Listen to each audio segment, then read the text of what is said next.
Welcome to Rom Wills, Money Matters, Money Jar. Now, this might seem like a basic thing, just basic, but get yourself a money jar. Because I have a money jar, and I was looking at it. I got like a lot of money in it. Because one, if I do something like I'm vending or something, I get cash. I don't always put the cash away. I don't always put it in the bank right away. I just have it there. And then, when you out and about, you do something, you actually spend cash and you get change back or something like that. I just put it in there. I got them wrapped in like penny wrappers, dime wrappers, nickel wrappers, quarter wrappers, and everything. And I was looking at it the other day. I said, man, I got over $200 in this joint. Yeah, keep something like that. The elders would call it keeping money under the mattress or something. But don't have it out. Don't have it out. Put it away or something like that. For one simple reason, you never know. You never know, right? In fact, I remember something it was said about Oprah Winfrey. She a billionaire, but somebody an article or something said she had at the time $50,000 just in a bag. She could just go with it. That's a bigger money jar, right? And a lot of people have that because you never know. Even if you're making even if you're making six figures, put that stuff away. You never know. You never know. And especially, I'm gonna tell you what, especially do it if you're not making that much money. You're not making six figures. You might be making 30,000. Take those little pennies and put them away. They add up. Because I remember there were times when I've had stuff like that in the past and, go to a Coinstar machine or something, put it away, all of a sudden got a lot of money, was able to buy food and everything. Because, look, let me be clear.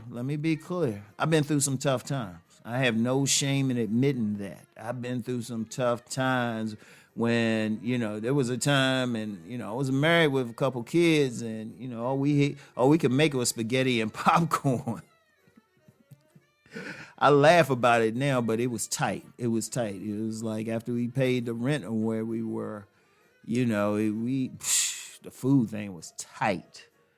So, you never know. You never know. And plus, I'm going to tell you something now, too. It's not even about the money. It's about the discipline. It's about the discipline. Because I'm going to tell you what. You can develop it that way because let's be real. I've talked about savings several times. But let's be real. We out. We got that savings, and stuff. We see something we want. What do? Shit, we can get on our smartphones, transfer that money over. It don't take 3 days like it might have for Kevin Hart. But we can transfer it over and, we feel it. It's like it could be sudden, boom, boom, boom. Oh, I got money. Oh, let me buy it. It can be tough to have a savings in a bank or something come up. It's easy for you to transfer it over, right? And you spend it, right? It's hard. It's tough. It is a tough thing. But with that money jar sometimes, you just put money in there, put dollars in there and everything. Yeah, you can still get it out and spend, but you got to think a little bit harder about it. In fact, I'm going to tell y'all a trick I did when I was little, right? Because I saw this on like a Jack Benny cartoon. To get to his money, he had to, I think it's just like he was playing a mouse and he had to go through all this stuff to get to his money. If you get that money job, don't make it like put it out where you can just reach into it and get it out. Put it away and put a lot of stuff in front of it. Like put it in your storage, but bury it under some stuff where you got to build a lot of stuff just to get to it, right? And that's once it's filled. And everything. Just you get another jar, right? But here's the beauty of it. It forces you to really think about getting that money out because you got to think hard about it. Because you got to move a bunch of stuff. Yeah, that's one way. Or even if you do have it where you can reach it regularly, think about it, when you put that money away, it's so much stuff that you don't need cash for out here that you ain't inclined to spend it, especially if it's a lot of change. What you gonna do? Come with a bag of change or something? And like you got wrapped up in penny wrappers and all of that. It actually forces you not to spend it. And you don't think about it as much because it's a little bit here or there. And it would have to be like a serious emergency for you to empty that thing. But here's the thing, you don't spend it casually and everything. You actually develop the habit of keeping it there. And see, psychologically, that develops your saving skills, because if you can keep it there and not touch it for any reason, even though it's sitting right there, you can what you can do is take it to okay, I'm dropping a thought. What you can do is really have that idea, have that discipline to save in other places as well. That's the beauty of it. That's the key to it. Because I'm gonna tell you what, to save money or even to spend money, to have money management, it's not even about the money, but it's about your willpower and everything. It's about what's inside of you. Because the money is just there. The money just sit there. If you take out a dollar bill, you put it on the ground and step on it, it won't wiggle away. It's not going to fly off unless you're outside in the wind. It's just going to be there. It's going to sit there. So the key is, it's not so much the money. It's not going to call to you, but it's within you. So once you develop that discipline in that way, you can extend that to your own bank account. You can extend that.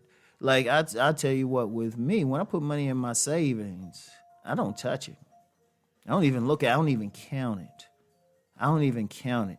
It was like to the point where I will exhaust every other, if it ever got to that, I got a lot in savings, but I will exhaust every other penny outside of that savings.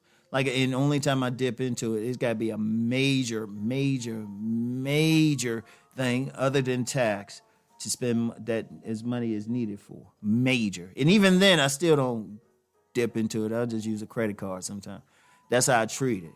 But see, you can develop that discipline just having a money jar that you don't dip in unless you absolutely need it. Now, like I said, understand, if you ain't making that much money, it's tough. Hey, it'll be tough to do. But you develop that discipline, you develop that savings, and then when you have it, when something really come up, you got it. And then it could help you manage your money, which you can use and build up more money. You could actually get out of, even if you're in a poor position, because that's the key. That's the key to getting out of that, any type of poverty. Because if you look at people who are poor and stuff, what they got, they spend their money. That's why you got so many businesses in poor black areas like that. Yeah, I'm going to say black areas, but any poor area. It could be a poor white area, poor Hispanic area. Right? That's why you got so many businesses. They know the people were going to spend their money. But if you develop that discipline with money, just starting with a money jar, but eventually move it to a bank or something, boom. Because then once you got that money, then you can use it to, like, get it into an income producing asset. You can use it to start a business or something. Boom. It's all in how you manage it, all right? So anyway, that's all I got. So in order to put money in that jar, let's go make that money.